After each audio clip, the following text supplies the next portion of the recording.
Agora amado. vamos ver. Então, vocês fizeram muita dívida, com certeza tem gente se identificando, talvez, né? Espero que com valores muito mais baixos. A maior parte das famílias deve, mas também não costumam ser dívidas muito altas. Mas no caso a de gente vocês, tem uma média de R$4.000. R$4.000 é a média? É a média de dívida do brasileiro. Eu tenho aqui uma estatística de quanto da renda está comprometida. Mais em de média, 50%. Não, a média é de 30,4% da renda mensal. Para quem está endividado. Só que aí você pensa no cara que Para o gasta endividado, não para o Isso. inadimplente. Não inadimplente. O endividado é 30,4%. Mas você pensa, 30,4% da renda do pessoal vai para pagamento de dívida. Fora isso, tem que pagar aluguel, tem que pagar a escola. Não alcança. Então o cara entra numa bola de neve que daqui a pouco está ocupando cada vez mais. Como que vocês, com dívidas que a gente pode falar que eram gigantescas, virtualmente até impagáveis, digamos assim, como é que foi esse processo de retomada? No meu caso, eu comecei a focar assim, o que é que eu tenho? Pensando em dicas, assim, ó, primeira coisa. Esse é o passo a passo que eu digo para todo mundo. Eu comecei a parar de olhar para o que eu não tinha e parar de me culpar pelo que eu fiz, porque a gente entra, né, nessa coisa, né? É minha culpa, fui eu que fiz, olha onde eu cheguei, você se sente ninguém. Começa a pensar, e né? se fosse diferente? Né? E isso não te leva a nada, não adianta, né? Você não fez, já foi, passou. Então eu comecei a pensar assim, na prática, o que que eu tenho? Eu tenho tempo, porque eu não tinha mais trabalho, e eu tenho dívida. E eu consegui fechar a loja porque eu assinei uma pilha de nota promissória para não executarem o imóvel da minha família. Então eu vendi a alma ali, né? Assinei uma pilhona mesmo de promissória, que eu não tinha a menor ideia como eu ia pagar.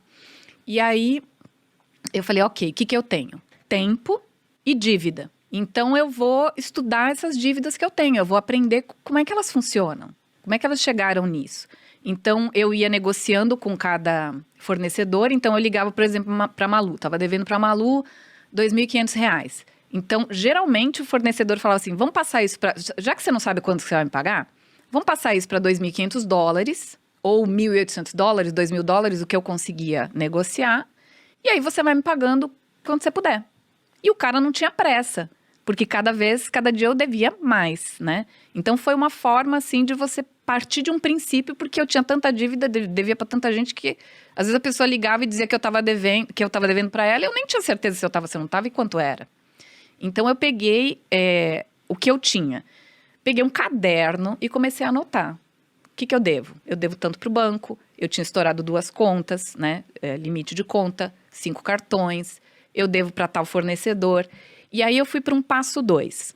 Qual é a consequência da minha dívida? Isso para quem está endividado é um passo a passo básico. Você tem que listar tudo que você deve, porque a gente se perde. A gente se perde, a gente não sabe para quem deve, quanto deve e se aquele valor é real. Porque as pessoas chutam, ainda mais hoje, o cara te liga e fala, você tá devendo a 1.000 e não sei quantos dias, a tua dívida tá em R$150 mil. Quando você vai ver, é 80, 70.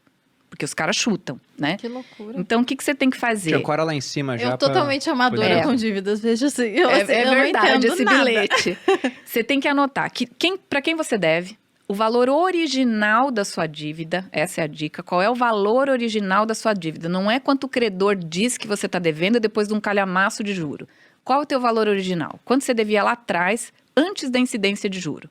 3 mil, 5 mil, 2 mil? Você tem que saber que valor é esse. O credor tem que informar por lei qual é o valor original da minha dívida.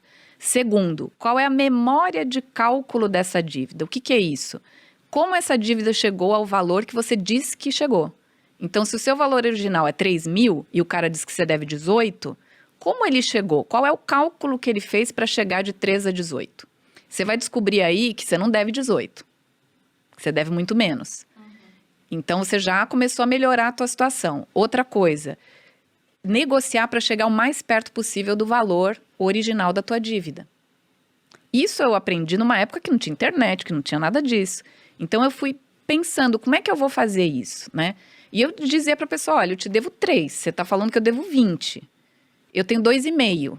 Você quer? Você já era crédito podre, entre aspas, né? Era inadimplente. Era. O cara às vezes nem espera receber, ele dá um E o baita que no o pessoal desconto. me dizia? O pessoal falava assim, Patrícia, todo mundo quebra aqui no Brás.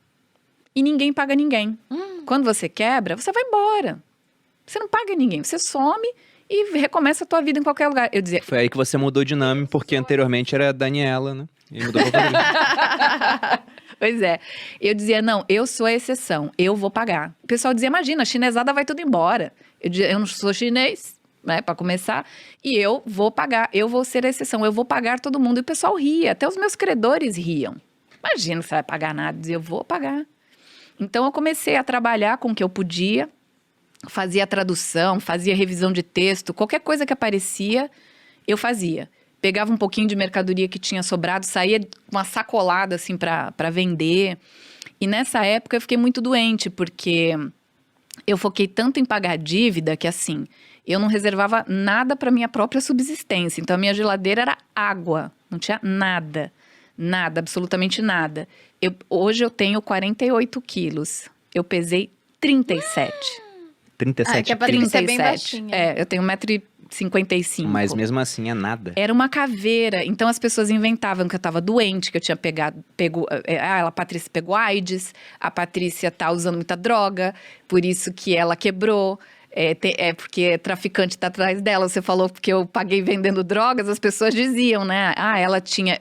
Imagina, um dia eu tinha um Audi, naquela época era um carro muito caro, né? Em 2001. Eu tinha um Audi... Importado. Era importado, 0 quilômetro, né? O Ayrton Senna trazia para o Brasil, né? O Que grupo loucura. Ayrton Senna. Num dia eu tinha um Audi 0 quilômetro, lá que estava com seus 8.000 quilômetros, no outro dia eu não tinha dinheiro para pagar o ônibus para voltar para casa. Então foi assim, uma perda muito grande. E as pessoas diziam, não, ela tinha aquele carrão porque ela vendia dorgas e não sei o quê. E agora ela tá, né, virou essa caveira porque ela usa crack. Usou todo o estoque. E assim, eu tinha fome, na verdade, né? Porque eu não comia mesmo. Eu não conseguia dormir, foi muito complicado. Mas eu fui negociando, fui pagando com o que eu tinha. O que eu tinha em casa eu oferecia. Eu me lembro que eu tinha uma esteira elétrica, sabe? Que aquelas que viram assim... suporte para qualquer coisa que você não usa. Então eu negociava, eu dizia assim, olha, eu te devo R$1.000, eu tenho uma esteira aqui, eu paguei R$700, tá novinho, não sei o que, o cara aceitava. Então, só que você tem que vir buscar porque eu não tenho como entregar. Então era assim que eu ia negociando. Em quanto tempo você pagou as dívidas? 11 meses e 20 dias. A custo de 12 quilos. A custo de 12 quilos. Assim, saúde. Eu dizia, eu não vou fazer outra coisa na minha vida que não seja pagar uma dívida por dia ou negociar uma dívida a cada dia. E aí eu fui entendendo o que era a dívida, o que era a consequência do não pagamento daquela dívida, porque às vezes você fala assim, o que eu faço? Eu pago a dívida mais cara? Eu pago a dívida mais alta? Ou eu começo pela mais barata? Eu digo assim, você tem que enxergar qual é a tua dívida e qual é a consequência. Porque, por exemplo, uma conta de luz que eu não pago, a consequência é muito grave. Eu vou ficar sem luz. Então, eu tenho que pagar. O cartão de crédito tem uma consequência grave que é a alta do juro, mas não adianta eu ficar pagando só um pouquinho. Eu vou ter que juntar para quitar de uma vez só. Então, essa daqui vai ficar para depois. E aí, eu ia analisando dessa forma as dívidas, eu fui entendendo como é que as coisas funcionavam. Eu fui negociando, eu entendi que a dívida era um produto que eu tinha. Eu perdi a vergonha, porque você fica muito envergonhado, né? Então, eu perdi a vergonha. Eu digo, gente, a minha dívida é um produto, ela tem um valor. Então, eu vou negociar esse valor. É a mesma coisa se eu for comprar uma geladeira. Quanto é essa geladeira? 5.000? Tá, eu tenho 4,5, e aí? À vista. Então, eu fui entendendo isso. A minha dívida é um produto, eu vou negociar esse produto. E aí eu foquei, eu coloquei para mim, em 1 ano eu vou pagar. Porque eu levei menos de 1 ano para me afundar, eu vou ainda me dar 1 ano para eu me levantar. E conseguiu. E foi 11 meses e 20 dias que eu paguei a última dívida. Eu queria comprar aquele rojão de 13 tiros, sabe? Mas não tinha dinheiro. Mas foi muito legal, assim, foi uma experiência muito boa, né? Depois que acabou, né? Depois que acaba, você vê quanto você aprendeu, né? E se você gostou desse vídeo, já deixa o seu like, se inscreva no canal e ativa o sininho das notificações. Lembrando que nos dias 18, 20 e 23 de outubro vai ter um mini curso 100% gratuito, O Algoritmo da Riqueza, por Natália Arcuri, da Me Poupe. As inscrições você pode fazer pelo QR Code que aparece aqui na tela ou pelo link na descrição. Inscreva-se, é grátis.